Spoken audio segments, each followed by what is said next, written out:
Hi, everyone. Hello. Hey, Dan, welcome back. Buddy? Nice to see you. Oh, So it's good to see you guys too. Everyone. hello. Hey, Today, Dan, welcome back. oh, Buddy? nice. Today we have some interesting news in the world of AI. We have a few fun things to talk about, and I'd love to hear your opinions on these. And we've got Katie's going to show us a cool chart on context windows and the different tools and how they're doing, which I think may have changed today.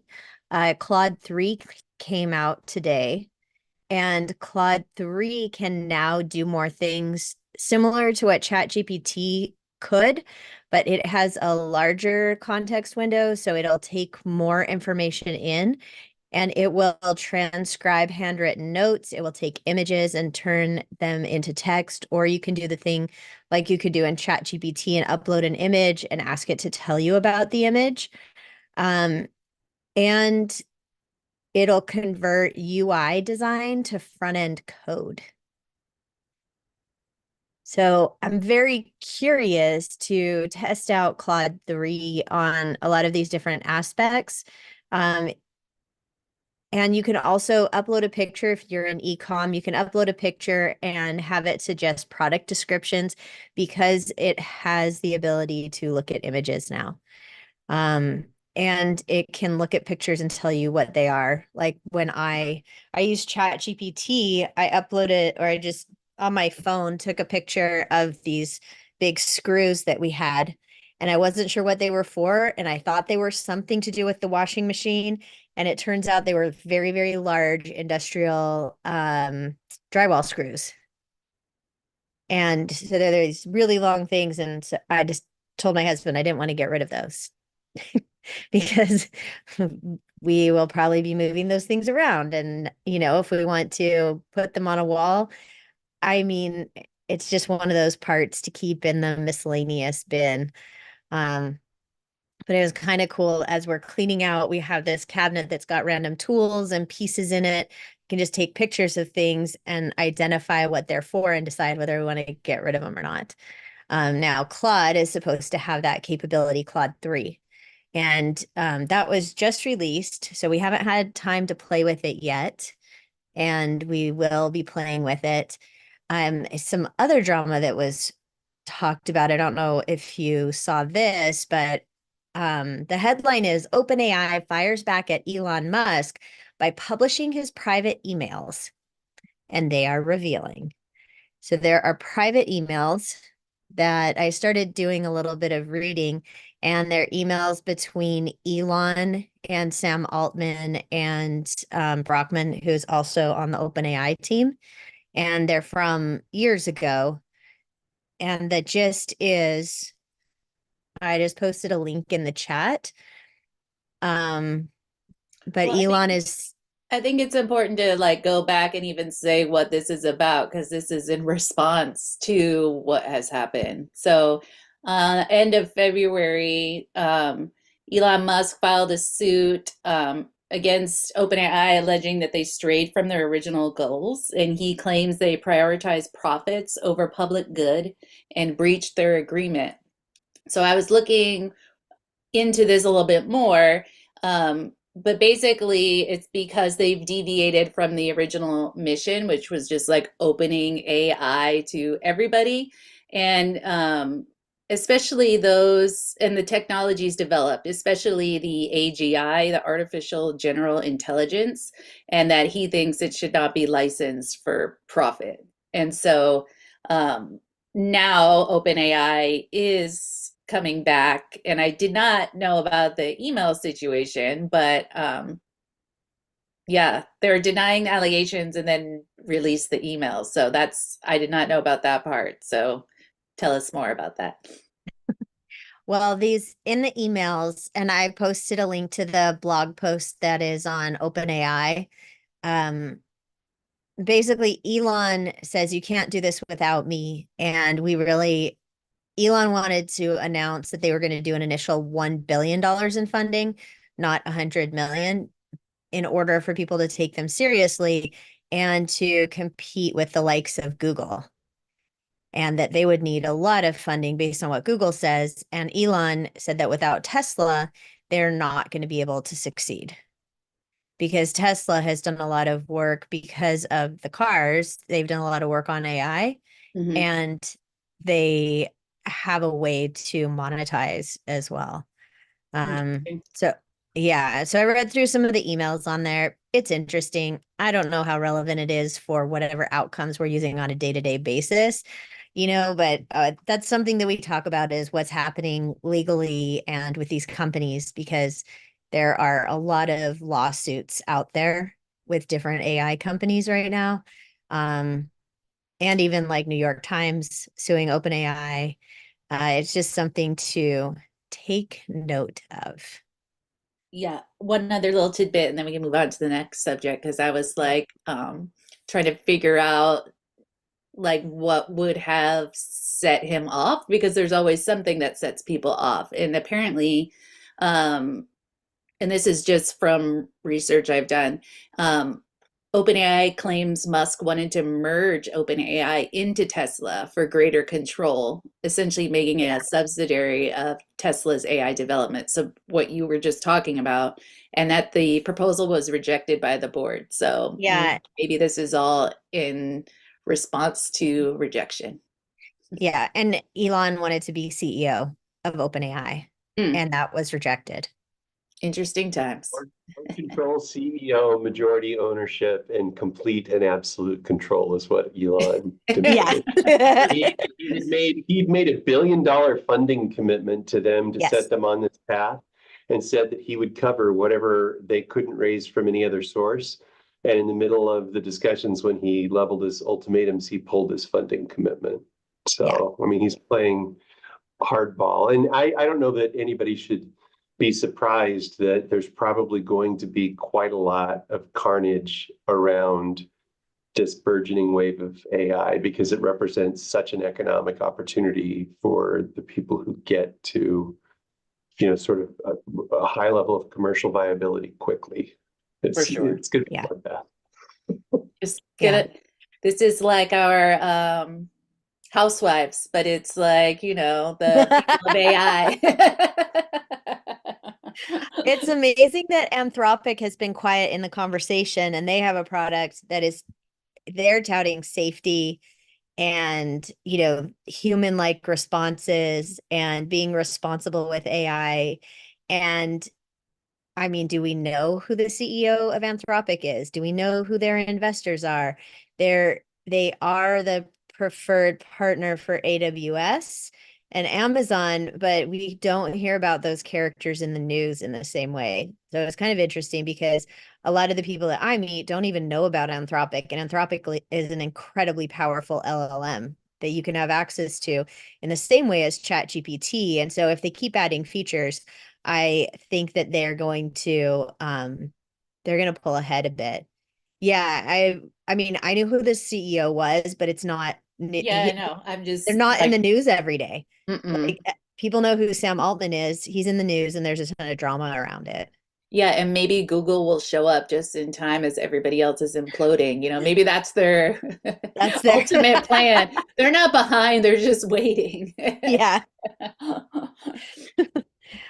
I don't know if you've played with Gemini much, Dan, but that it's Google's AI. They renamed things, they consolidated, and it's Gemini, and it's okay. For some things it's good, but it's kind of okay right now. Um, Katie, do you have that graph to show us? Yeah. So there are two that I wanted to show. So this is Claude 3, which you were talking about earlier. Um, so we'll compare that with Claude 2. And what you're looking at here is the context length of a document. So on the left-hand side here, you can see top of document all the way down to the bottom of the document, and then how long the document is. And as you have a conversation with Claude, the red is indicating that it becomes less accurate over time. So if you've ever worked within Claude and noticed that like after the fifth or sixth turn, it's starting to lose place or not keep track of the data that you gave it, this is why. But compare this to the new Claude 3 and like there's hardly any red in there at all. So this is going to be, I'm really excited to try this out. Yeah, and the significance is when you're putting something in for data analysis, it's going to take in all the information and remember it. Where in here, it has these gaps. And ChatGPT's is worse than this, where you would have a lot more red in a ChatGPT conversation and it taking in your information and remembering it, whether it's from documents or a spreadsheet. A thing where I notice it the most is when I guess it is long documents and spreadsheets that I put into either one where it starts to fall off. And usually Claude does a really good job first pass, and it can give me insights into a document or insights into a spreadsheet. And ChatGPT is not good at doing that comprehensively. But that Claude 3, if you want to go back to that, I'm excited to play with this and put big spreadsheets and big documents and have Claude 3 look at it, because if it's having this type of accuracy where it's looking at everything and reading it and remembering it, that's amazing. That's going to be a game changer. Dan, yeah. Hey, yeah. So question. So it strikes me because it requires the same process to find the fact at the top of the document on a short document as it does to find something at the bottom of a long document. It's just, it seems to me the other vector of this is time, right? So is the inaccuracy driven by the fact that response is expected within a certain period of time? Because it just seems to me that if you gave the system enough time to peruse the document, it wouldn't matter where the fact was or how long the document was, it would eventually get there because it's running the same algorithm over and over and over again. You would think so. And you can ask it to go back and look at it. This actually gets worse over time.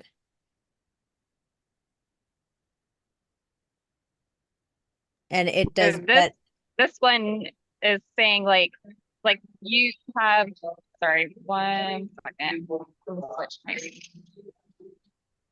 Oh, you know what? I just realized something. The other vector besides time that could be affecting this is just capacity, right? I mean, yeah.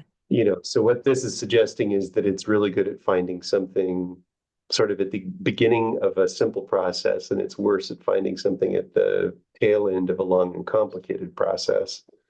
So Yeah. it seems like the other vector that could be changing this from 2.1 to 3.0 is just the programming capacity of the system. Do we have this chart for ChatGPT, Katie? Let me check real quick. Okay, I'd be curious It about makes that. me think, Dan, of Mid-Journey and the weighing of prompts. And so to me, looking at that chart, it's clear that the beginning of the prompt or the beginning of the process is what's weighed more heavily, which is why it was all green. And then as time went on, or you asked it more questions or iterated, like it didn't do as well. And I don't know in the technology what that means, but visually that's what it looks like. So just like with Midjourney, even if you put in a bunch of stuff, it's only going to weigh the beginning. So it probably is a little bit similar to that, but just applied in the back end. Yeah, I mean, I don't. and at the end of the day, it doesn't matter, right? 3.0 is really, really good at something. Yeah, right. 2.1 is good at. So it doesn't really matter. I mean, I just get intellectually Just curious sometimes. interesting. Yeah. Yeah.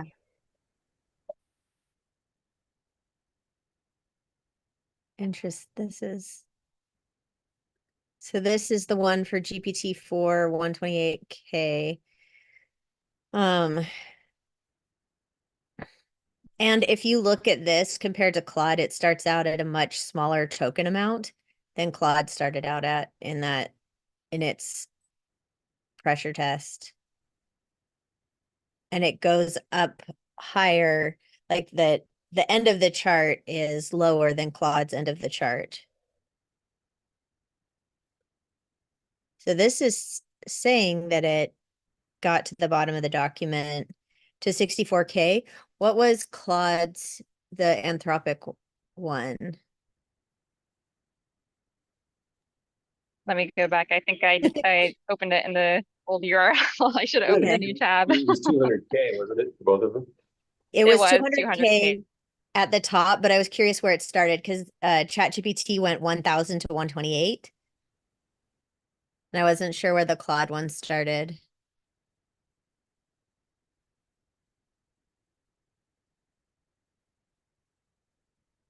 Oh, interesting. Anthropic is the preferred provider for Google Cloud too. Okay, so it starts at 1K and it goes up to 200. Okay.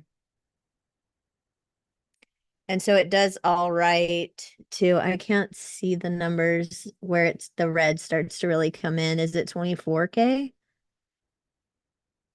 Yeah.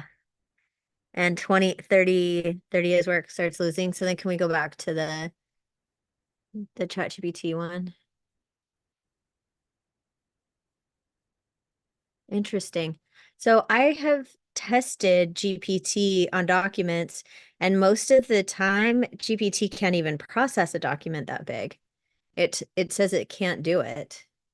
And not that it shouldn't be able to do it, but that it's like broken and just can't do it. And this is something that I test quite often is uploading documents and spreadsheets and seeing what we can do in them.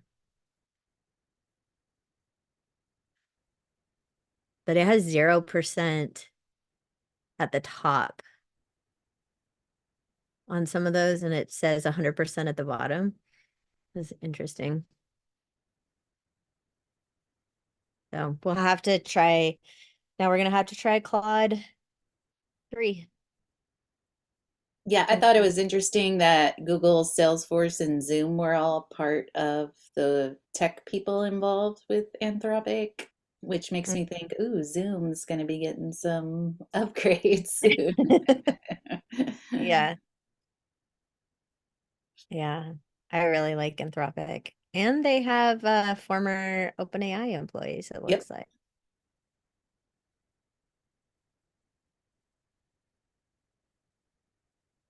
All Wow. right. Very cool. So Anthropic was actually nominally founded by siblings who were senior people at OpenAI. Yeah. They were the folks who actually launched it. Yeah, I think Andrea dropped one of their names in there. Dario or something. Yeah, it's Dario Dario. and Emoti. Yeah.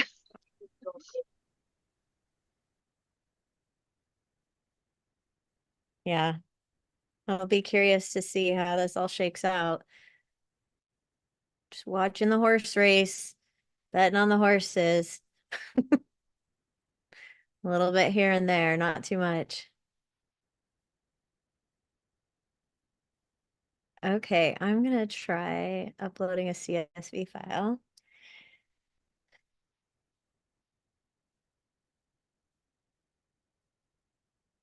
Now we've got her distracted into testing I files. was just gonna share my screen so you can see. So this is Claude. And I'm asking it to please give me insights on the attachment. We'll see what it does. It's not a really long one. That's got a new little animation.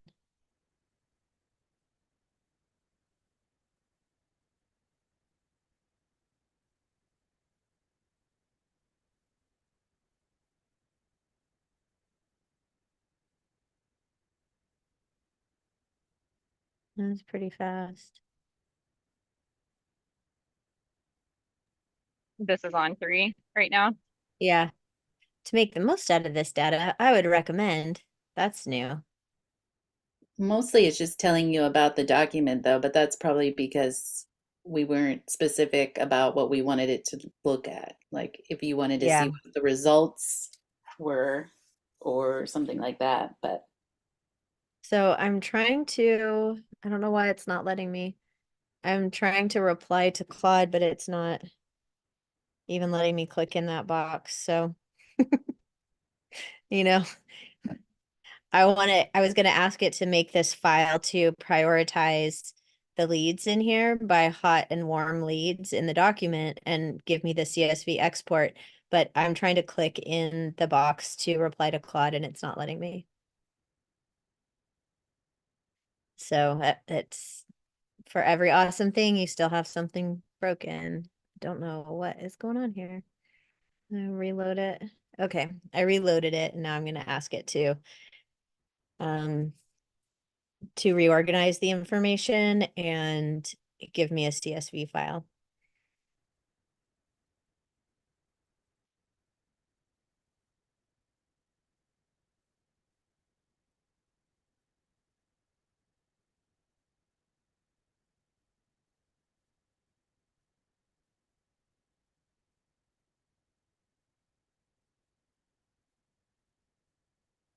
All right, we'll see what Claude does. All right, so Dan, what's been on your mind since last time?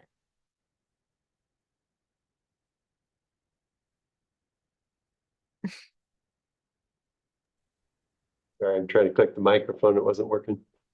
Um, I mean, I've been thinking, and Andrea and I traded some messages about this, you know, beyond sort of the marketing applications and the sales bot and sales process stuff that we talked about last time I got on was super helpful too. But, you know, thinking about how I can automate processes. So like this Klarna link that Andrea just posted is super helpful because I can see again, setting up an exception system for both arms of my customer service. So I have consumer-facing customer service, and I have law firm or professional or dealer-facing customer service. And I have a feeling I can probably, you know, get a Pareto principle kind of result of customer service in both of those areas by implementing AI there. So I mean, my mind's just kind of spinning with all the different ways that I could potentially implement AI into the reboot of my company right now.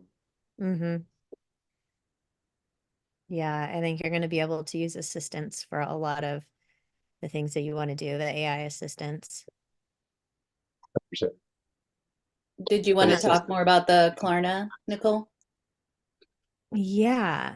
Well, so another big piece of news that came out was Klarna, and they laid off a lot of people, and they stated that, well, I think the numbers are really interesting. So they were able to save a lot of money and do the work of 700 people with AI assistants answering customer service questions. And they answered in 2 minutes instead of 11 minutes with humans. They were able to resolve the questions within 2 minutes. And so instead of spending something like $3.6 million a month in human output, they're spending $9,000 a month on the AI bill for it. And I think that's important for people to understand. This is an impact that every industry is going to have. And now if Klarna is saving, you know, essentially $3.6 billion or $1 million a month, where are they going to put that money? They're going to be investing it most likely in more marketing, advertising, promotions, and it's going to allow companies who adapt to the AI tools, they're going to have budget freed up to grow. And it's an opportunity for the smaller, more flexible companies to implement it pretty quickly. Not all big companies will, and they're not going to see these sort of savings.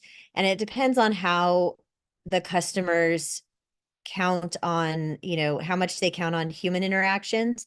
And in this, they still have a human in the loop. And if people need to talk to a human, they can.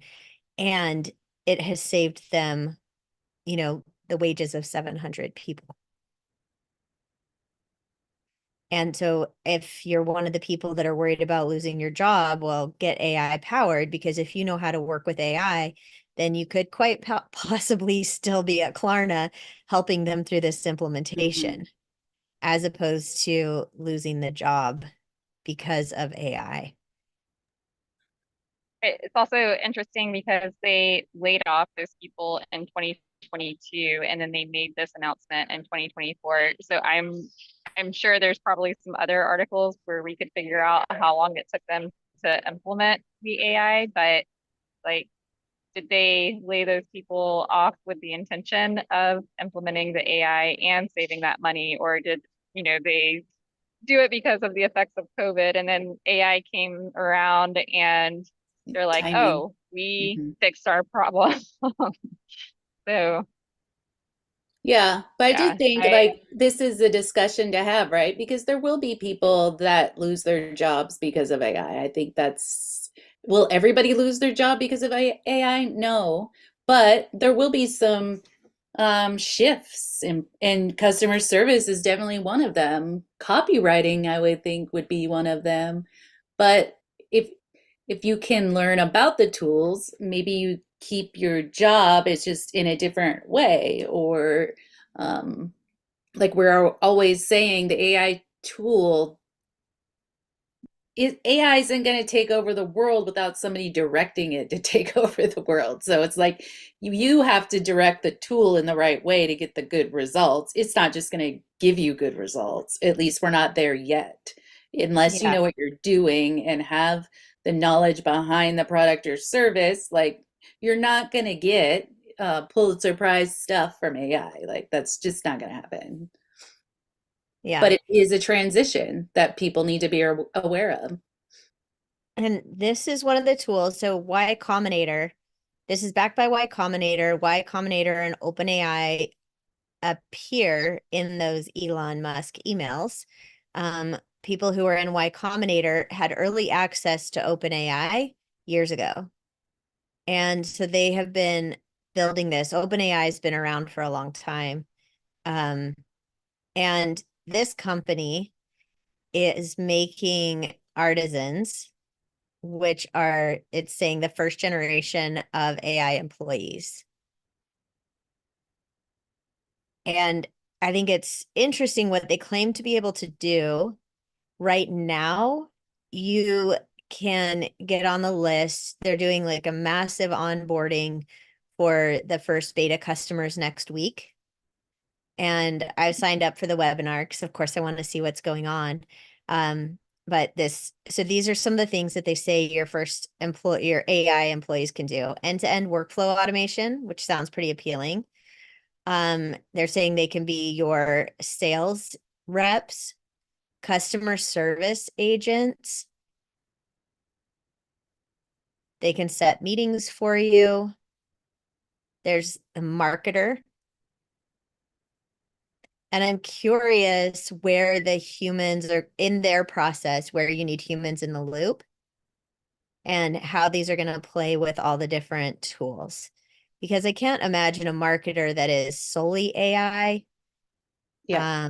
And in the next area, it talks about designers too. So I'm wondering how that flavors it all as well. There's a AI designer.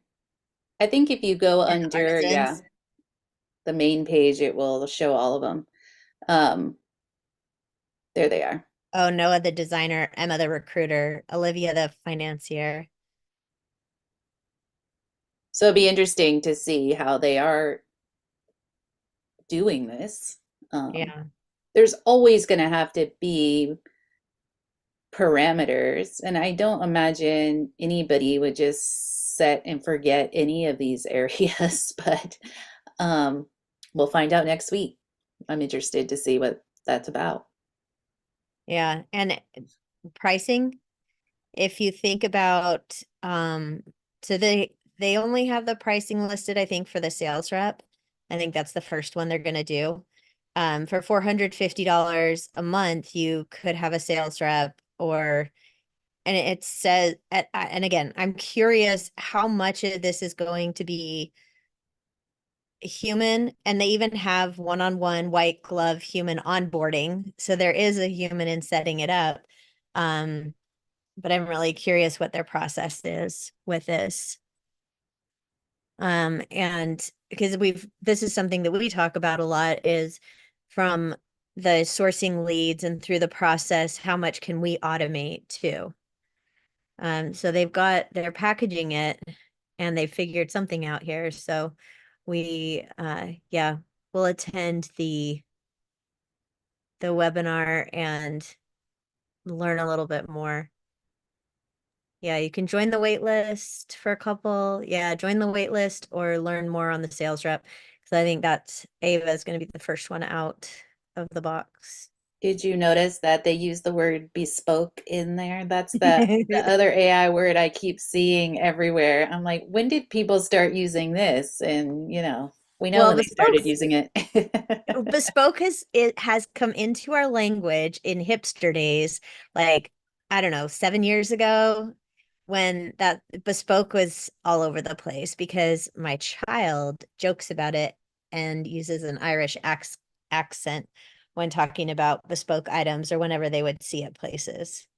Interesting. You know, it has its roots in 19th and early 20th century, early Yes. 20th century tailoring, men's Yes. tailoring, and men's Interesting. shoes. Yeah. Yeah. And the hipsters brought it back, and they brought it into marketing strategies being bespoke and all sorts of things, and clothing and whatever. And it's found its way into AI now. So So I will tell you, it doesn't have the same connotation that the word started out with. Bespoke used to mean completely customized to you, designed and tailored for you. And now what it's come to mean is curated, basically, that someone picks from among things and tries to match them up to you. And so I'm curious how that connotation flows through to something like an AI solution, because it can't be, in the truest sense, completely bespoke, but it absolutely could be curated. They could have a box of functionality that they pick and choose from among to tell you that you've gotten a custom solution for your application. That's what I suspect. yeah. Andrea, you'll have to see where it pops up in the outputs. So the first instance cited of the word was 1583, actually. Where? Just says instance in the Oxford English Dictionary for the Okay. specific meeting. Comes from the verb bespeak, which means to speak for something. More specifically, it means to arrange or order something in advance. So those are like the original. And the tailoring connection, spoken for cloth. A customer selecting a specific bolt of fabric rendered it spoken for. And the tailor Bespoke. would create a garment from scratch specifically for that client. And then that emerged more in the 17th century. And then the modern use implies not just customization, but the highest level of craftsmanship, where something is created entirely from scratch, specifically to the client's wishes. Yeah. Bespoke clothing. Yeah. The fact that you're such a word nerd is kind of hot. I'm not going to lie. Thanks. I'm using Gemini. Thanks, Dan. I'll take that. Hey, Lisa. Yeah. Hi, everybody. Hi, Here, Lisa. Hi there. I'm in New Orleans at a conference and Oh, dropped in really quickly. I you and just Nicole missed just you. switched places. Yeah, Oh, yeah, you were in New Orleans? I was. I just got home on Sunday night. Oh, should have stayed. I arrived Monday night. Oh, was it? No, Tuesday. I got here Tuesday. Yeah. Tuesday. Yeah. Well, fun. Yeah. We were just talking about, I'll show you this real quick because I think you might be interested, but we were Okay. talking about they have wait lists for these and they are calling them artisans, but they're like your AI employees is Oh, how they're listing this. And we have Ava the sales rep, and next week through this website. So next week there's a mass onboarding session. They say they have 6,000 people on the waiting list. And the first one sales rep, and then there's the marketer, customer service rep, designer, financier, recruiter that are coming out, and you can get on the wait list to learn about these AI employees. Gosh, which one did you choose?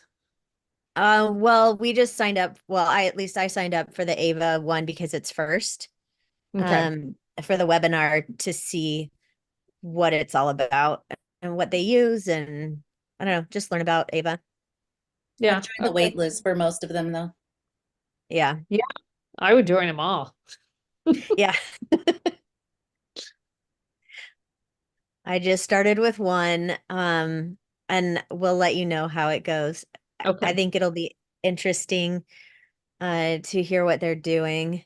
And this is a Y Combinator company, and Y Combinator and OpenAI have a relationship. Okay. Yeah. So anyways, that was what we were just talking about. Okay. And then we got into bespoke. Noor and Allie, I'm curious what's been going on for you with AI. Lisa, anything new for you that you've been working on? No, I do have to say Claude and that whole thing, and really trying to use to go that way. And then just kind of trying to come up with our, we're trying to get onboarded to Jasper and the beta there. That's what we're working on right now. Good. That's exciting. Yeah. Well, and Jasper's powered by Claude. So you're going to have instant access to all of that inside of Jasper. Allie. Oh, first week with a new marketing agency. Okay. I was curious if everybody heard the crazy news about the Willy Wonka experience that went totally wrong. No. And it was, so this experience, I think it was in Glasgow, it was advertised with all AI. I'll share this with everybody really quick. I heard about it, and So they these are started some of saying that Kate the, Middleton was working as a. What was that, Nor? Oh, that I read about that, and also that Kate Middleton was working there as an Oompa Loompa. I don't know about that part, but It was so funny. they were advertising using AI images, and this is the actual event. So they were charging about like $45 per person, but police ended up getting called to the event because they falsely represented, and they do have the AI images there. But I thought this was like such a good example of like how not to use AI in your business.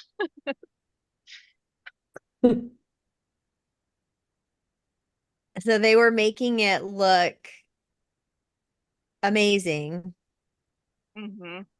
and overselling.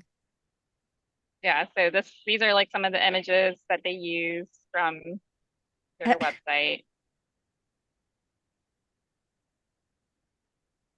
And it basically, a lot of the articles are saying the internet became united and hatred against AI and advertising. Oh. It makes me think of those memes that are always on social about when you order something from Wish instead of like ordering it real, and this is the result. This is kind of like Willy Wonka experience by Wish. Or Team You. Yeah, yeah. Well, I think the biggest thing that we've been seeing is the move towards, and we've been talking about it a lot, is like bringing on teams, but it's the whole idea of okay, now we know all these tools. What do we do with them? Like, how do we make them work in our everyday? And that's where I think a lot of the automations and workflows and processes are, at least I'm starting to see a lot more of that advertised. So instead of just the tool and what it will do, but like, now what? So, the customer service people, all of that, I feel like are on that because they're using the tools behind it to give you this. And how does that fit into your business? Does it fit into your business? Like, those are the things to start thinking about.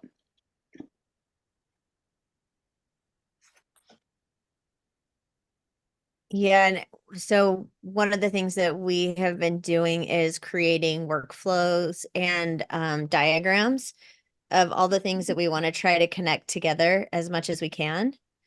Um, and I was wondering, Dan, if you've started on diagramming any of that, and Lisa, I'm sure that you have done some of it, to figure out your processes and the tools that you know you're going to use, and maybe where there's gaps in the process. Yeah, that's really great to talk about, like, where I start as a spreadsheet. And it's like, okay, let's put all of the platforms we have, how much we're paying for all of it, and then what are we using it for, and do we really need it? And, through the process this past, I would say, month with Nora, we've sat down and said, you know what? There's so much out there, and it's rapidly changing so much. That's why we put our, the fork in the meat and said, we're staying with Jasper, and we're going to keep our content team only on Jasper because they've proven enough that they're developing, that they're going to continue to develop. And it's stability versus random acts of ... Yeah, I just heard someone talking about that in a video Nicole shared with us. Well, it was like a series of videos, and the guy said the same thing. He was talking about establishing your tools that work for you and not getting distracted by the new shiny object, because that's every 20 minutes there's a new exciting tool, right? But we always have to remember, if you're using tool by tools and that's more isolated of a use, or just one individual on your team, when really it's like bringing a whole system in is where you need to be.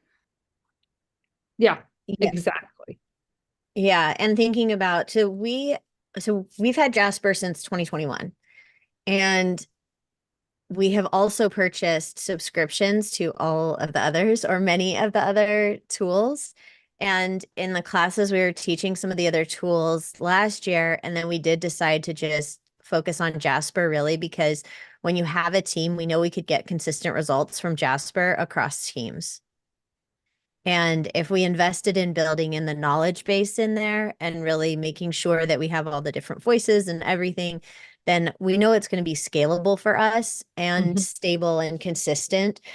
And even on things like ChatGPT, it just doesn't work every day. Yeah. There's glitches, and we were having too much of a variation in the outputs to be able to count on it consistently.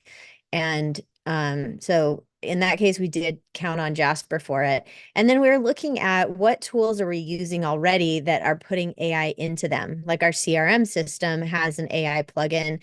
And so what could we plug into that so that we're not doing like a whole different CRM system that's just advertising that they're AI or whatever it is. And so we're able to integrate stuff into our CRM system and not go to a new one because it works for us. And so there is that. But then what I was wondering is, like, for Dan, you're starting over. You can reinvent everything right now. And Lisa, you've probably got some of these tools you've been using for a very long time, and looking at, this is the body of work we want to get done, and mapping out, like, here's the process, here's the tools that we know we can use. Or even like if you just have a generic CRM and you don't put a name on it, we need, this goes from here to here to here to here, and mapping out those processes because it's the in-between space of information going from here to here. That little line in between is either going to be an RPA, robotic process automation. It's going to be a Zap. It's going to be something in Make. It's going to be an API where the stuff just flows through. But it's actually those lines that connect the tools is where you're going to be able to tie everything together and save a lot of time. So if you think about your workflows, like Dan, as you said, just starting all from scratch, what are the workflows that you need to do and mapping out the workflows. And then, if you wanted to bring those on a Wednesday, we could even look at the workflows and see where maybe you have something going from here to here, but now it can just be in one spot. So Or I do this. I mean, so I can show you a couple versions. Like, so this is a brainstorm, like version one kind of flow chart of one of my processes that uses just standard kind of flow chart icons to indicate human inputs, and all of these little colored stops are where they go to different processes and things like that. So I always start out doing that sort of thing. And then what it matures into typically is something that looks more like this, that we'll do like in Visio or something like that. And candidly, I'm actually interested to see how AI may help me. I was just going to say you could upload this kind of stuff. You could upload the picture into ChatGPT and it'll do a chart for you. And the new Claude might do it too. Yeah, so I am actually revisiting all of that. So those flows were actually part of our software development process that we've been in for the last year or so. But I have actually versions of those things for all of the key processes in the business. And you're right, I do need to kind of go back because I'm talking about some program changes with my relaunch and have a different software platform. And candidly, I mean, thinking about hiring Ava as a BDR, changes some of that, right? Because there's going to be an exit point, because that's basically email lead marketing that is going to have to culminate either with a chat-based function for a limited portion of the sales process, or it's going to have to get escalated, as a hot lead to a dedicated closer, a true sales executive. And then I'm rethinking whether or not, I'm going to have separate stables of hunters and farmers, or whether I'm going to combine and have a life cycle sales process. I have all kinds of things going on that I think all this is great for, trying to figure out where the processes are, what you can plug in, because I'm all about cobbling together solutions right now. I don't think there's anything comprehensive enough to do a lot of what I want to do. Yeah. And it's kind of a fun time. Oh, sorry, Katie. I was just going to say, I think one of like the biggest parts in getting started for most people is just building out that knowledge base. And especially like if you're thinking on bringing on new people, because if you have that knowledge base and you have a chat bot combined with that knowledge base, then your new people can talk to the knowledge base, because typically like new employees take 3 to 6 months to really get like really onboarded. But if you already built that knowledge base that you can use as your source of truth for all of your internal stuff, they can ask it questions and they can become onboarded so much faster, because it's like having a senior person right next to them. So like not only having that knowledge base to help you in your day-to-day tasks, but scaling at large too. That's a good point, because that's both internal and external. So the customer service side, but also helping out other employees and helping out your processes. Yeah. And when we had the conversation with someone who has a big customer service center in Utah, he said that by applying AI that prompted his people to answer questions, they were able to save 30% of the time. So even if you had AI helping your people, they're going to be faster. And he didn't want to cut the people out of the process. He just wanted them to have access to the answers faster. And still really wanted that human touch. So you could choose either one. There's a company I know that has built customer service reps that are AI powered, and you can call in and you can choose to talk to the AI one, or you can choose to talk to a human, and see how far you could get with the AI one. I posted in the chat, Andrea she's started training, but ran out of credits, tokens, whatever, was putting too much information in to to OpenAI ChatGPT. Andrea made a custom Jasper Advanced Support GPT. And Andrea was taking a lot of questions from the Jasper website, from conversations that we've had, and training. It still needs more training, but to answer questions about Jasper, like all of the questions that you could imagine. So, Yeah.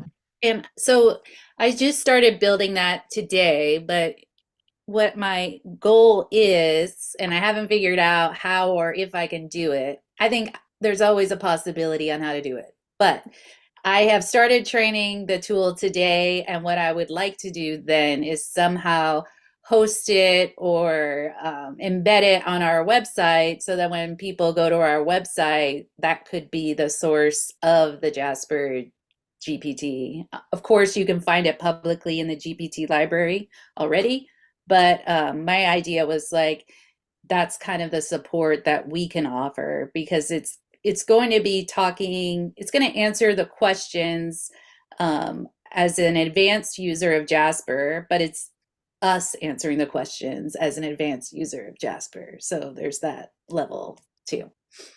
yeah, it's not just straight from the company, it's the way that we would answer it. And so we've been experimenting with different GPTs and having them have specific niches. And if you think about having a real customer service GPT or sales GPT, they have to be trained on a lot of information and context with that information. And that's something AI does really well. You may have to pay for the container to put it in. You'll probably need a custom container, but it takes unstructured data and structures it very well. So Lisa, that's something that I'm curious if you're looking at having any AI powered customer service. You know, I had a customer service senior manager in that did some AI stuff. I don't know exactly what he did, and we had to abruptly let him go. So we're figuring that out right now. Okay. But I'm more than happy. I know that we have our bot is AI powered when you first go on. It's through Gorgeous. And I know that we're using Search Spring, which is the recommendation searchable, and that does use machine learning. I know, yeah, we're figuring it out. We need to be doing more AI customer service for sure. Yeah, because I mean, like the way that Klarna is using it, it took the answer time down from 11 minutes to 2 minutes to solve a problem for a Oh, yeah. customer. Oh yeah, we've seen drastic drop in just the way that we were handling our cases, and we get a lot of, like, there's a lot of hand holding and a Yeah. lot of, I'm around all these e-commerce people that it's like one and done sales, and I'm like, Yeah. 78 days. There's like, once we deliver it, we still have to baby them. It's a lot. So we've been able to, narrow down a lot, but if anyone knows anybody that is a customer service manager and like a user customer service manager that wants to adopt to, come work for us and really get into AI and geek out, send them my way, because we're looking. Okay. We're actively looking right now. And I'm serious about that. Like, we've got 3 people on the docket right now that we're going to be using. Okay. We're Yeah. interviewing. Okay. Because from your perspective, I was thinking about you earlier today when we were going through this stuff, is that you can train it on all your website information, and you have to do that, but also you want the human aspect of when somebody's like, how do I put this together? Like if it's the DIY wedding flowers, how do you put it together? And if they can ask and they can get some images served up to them from, I like, know. you have all this stuff we can put in and really just supercharge it so people can have access anytime. And this is where I'm gonna have a one-on-one with Nicole. Sorry, guys, but Boaz, who was Yeah. at the Philippines and talked about like superpowering your AI. I'm gonna have him come in and consult with us because if he can help with that, or there's somebody that we know that I can hire to help with that, bring them in. I mean, I'm open to it right now because the people that come to us, we wedding consult, okay? You don't have to be, if you asked the bot the questions, like if we pre-populated, like, and we could gather all that information and then it could just put it together for you, it would be incredible. There's so many use cases specifically with our customer experience that it could be used for. Yeah.